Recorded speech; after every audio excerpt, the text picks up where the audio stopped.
Hey guys, welcome back to a Has Been Gaming video, and today we're going to be talking about is it worth playing Call of Duty Black Ops 2 in the year 2022. So to get started, we've got 3 different game modes that you can play. We've got the campaign, we've got multiplayer, and we've got zombies. Now we'll start with the campaign. It's a very good campaign. I would say it's up there with the better campaigns of the series. To be honest, I'd say it's up there with the best campaigns of the series. I really enjoyed the first Black Ops and World at War. Those were quite good campaigns. Obviously, Modern Warfare 2 tends to be the older games that have the better campaigns. I feel like they put more effort back in the day into like the solo side of games, but now obviously it's all about microtransactions and multiplayer and whatnot. But anyway, going off on a tangent. Call of Duty Black Ops 2, it kind of follows on from Black Ops 1. It's a bit more in the future. It's actually based in the year 2025, so it's only 3 years around the corner from where we are now. It's pretty much we're going to be the events of Black Ops 2.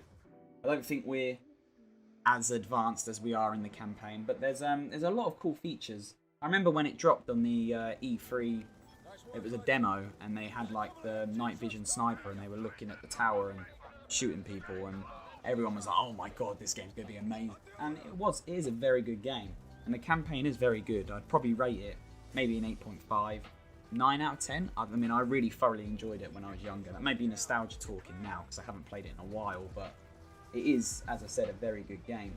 They added a few new features into this campaign that we hadn't seen before. One of them being multiple endings. I'm pretty sure we hadn't seen that in any other Call of Duty, and I'm sure we've only seen it in one more Call of Duty, which would have been the newer Cold War. I'm not 100% sure because I haven't actually played through that campaign, but I'm sure I saw something about it. Also, you get to choose your own loadout. Through the missions, you unlock guns, which I thought was pretty cool. And yeah, there's a lot more, obviously, tech involved in this one because it was supposed to be a lot more advanced. You know, there's drones and robots and all that sort of stuff. And yeah, I mean, I would say it's definitely a highly rated campaign, and I definitely would recommend buying the game, probably for the campaign. It depends what sort of player you are, really. It's probably around about £12. I mean, that's what I paid a year ago for it, I believe. Obviously, times are changing. If you do want to play just the campaign, though, it might be worth noting if you have a PC. I'll put the link to the video. I'm making a tutorial on how to download it for free using Plutonium. So obviously, you can do that and play the campaign and all DLC that you want. But the second thing we're going to talk about is the multiplayer. Now, the multiplayer is a very tough one because there's obviously nostalgia feel for it, and it does play very well. It's a very good multiplayer that I reckon still holds up. I mean, I did play a couple of games as you're seeing here. Right now, it was quite easy to find the game. Didn't even take me, I'd say, 30 seconds. I literally clicked find match, and it was as if I was back in 2012 playing this game. It was pretty much instant. However, the big glaring issue with the multiplayer is there is so many hackers, and I mean, you're probably watching it now. The clip here, I mean, I was just playing the game normally, and all of a sudden I get teleported into just a big white space, going around. You know, they start activating XP and bloody whatever. You know, they don't care. They just go in and ruin the game for everyone. And I don't get really why you'd want to hack a game that's that old. Like, there's not that many people playing it, and the people playing it actually want to play it, but it is just one of the most hacked Call of Duties, and I guess that's just a fact you're going to have to deal with. So the multiplayer experience isn't amazing to play, and I definitely wouldn't buy this game just to play the multiplayer experience, because I played 3 games. One of them had a hacker, and 2 of them didn't. So, I mean, if you're getting a 33% chance that you're just going to play in a hack lobby, then what's the point, really? I'd go back to play it if you owned the game. But yeah, I mean, that's the massive glaring issue. Now, the positives on the side is that I feel like every gun was pretty much usable. There was a couple of crappy snipers, and there was there was obviously off guns, but every Call of Duty has that. But I feel for the vast majority of guns, it was quite like accessible for every gun that you wanted to use. Like, they were all they were all usable. That's the word I'm looking for. Unlike some Call of Duties where you just get them and they're just like pea shooters. You can't kill anyone. I remember going around with my mate trying to get everything diamond. He did it. I didn't. Surprise. I just didn't have enough time, I suppose, or wanted to play other games. But yeah, I mean, it was. I feel like they had very good camos on the guns. That was another good feature that I liked. There was a lot of variety there. Probably more than we've seen before. I'm pretty sure it's more than we've seen before. And yeah, I mean, that's pretty much all I have to say about the multiplayer. It was just a very good experience. You can still find games. Obviously, I wouldn't recommend it because it's just too many hackers. You just find way too many. And it just makes the game boring. Like, why would you want to play and then just get kicked from the game? It's just boring. So if you want to go back and play it with your friends, then fair enough. By all means, go back and play it, have a laugh. But if you're looking to actually buy this game, then yeah, I definitely wouldn't recommend it because it's just not worth the time. You're just not going to get the experience that you had before there was obviously all these hackers. Now, the third game mode we're going to talk about is zombies. Now, zombies in this game, it got off to a rocky start. Let's just say that, to say the least. It was, you know, when it first launched, like first couple of weeks, everyone was raving about it. You had transit. It was completely new. It was the biggest map we ever had. There was a bus for transportation. There was loads of different parts of this map, and it was just all new. And obviously, you know, when stuff tends to be new, you tend to see a lot of positives about it. But when we started settling in, and you know, the excitement started calming down, we started to realise that this map is not as great as we thought it was. And turns out it's pretty much now rated by, I'd say, the vast majority of the zombies community as just dead. It just, no one wants to play it. It's just crap. And I can see why. Obviously, the issues of the lava and the issues with the denizens. I think it's the denizens. Might be that, might not be. But yeah, I mean, there was just so many things. And the fog, oh, so annoying when you look back on it. I mean, it is good to have some fun on if you just want a casual game and it's just like complete fun. But to actually try and play it properly, I mean, even the Wonder Weapon, sorry, on that map was the jet gun, and by all means it was amazing for the 3 seconds you could use it. It was just so, like, I don't know if they thought they were being really smart with it, or it was just, I think it was ahead of its time, really, because I feel that they made it.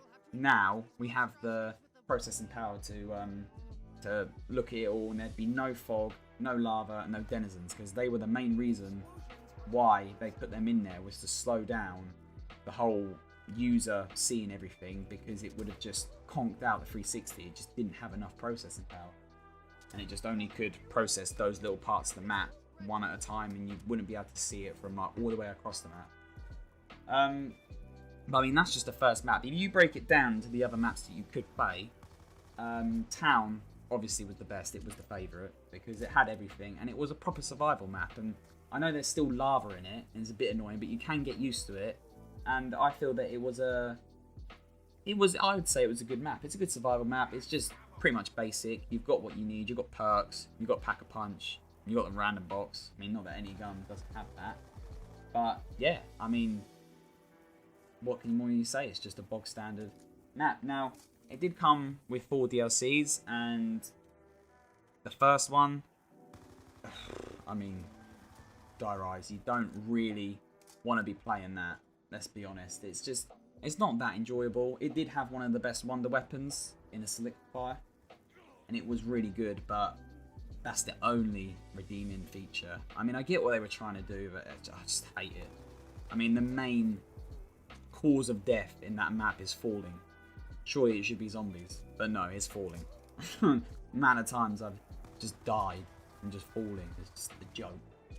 But then you also have, you know, Mob of the Dead, which is rated very highly, and it is a very good map. And it just shows that, well, not it just shows, that's when they changed map directors, if you want to say that. And Justin Blundell, I think that's his name. I can't remember. But yeah, he just took it in a complete different direction, and the first map he directed was amazing. And then obviously you've got Buried. That's a good map as well. It's very hard to make a good, like, a zombies map that everyone likes and there's no critiques to it. I mean, you're never going to make something perfect, but Buried was too easy. Then you get other games that are too hard and whatnot with different maps. But Buried, I think, was a good game. Obviously, the whole bank system in Black Ops 2 just completely ruined it, because you could literally, on Buried, you could pack a punch, have the whole setup of like a round 20 setup, and you could just have it in literally first round. You probably didn't even have to kill any zombies. Actually, no, you probably did. I can't remember how you do it now. I think you have to open one door, so yeah. So you just kill a couple of zombies and you can do it on round one. You pack a punch, get everything. So obviously that was a bit looked down upon, you know, if you just go and do that straight away. Not ideal, but the map was good nevertheless. And then, yeah, I mean, that's pretty much all I have to say about the DLC. I'm forgetting a map here. I can't remember what it is. I'm probably going to get hated in the comments for not remembering it. It's probably pretty obvious. But, yeah, I mean, I would definitely recommend it for the zombies experience. Only if you have it, though, because obviously it is an older game, and I don't think you're going to want to be going out spending like 40 quid for a DLC, because it's just probably not worth it. There's just not the player base for it now.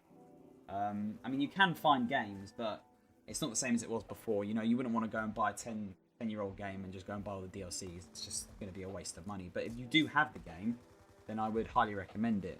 Also, I know I've said this earlier, but if you follow my tutorial on how to get it for free, you can get it on PC and you get all the DLCs with it, so you can experience Black Ops 2 how it's supposed to be. They also have a anti-hack thing in the client, so yeah, there's no hackers or anything. So PC is definitely the best way to play nowadays for this game.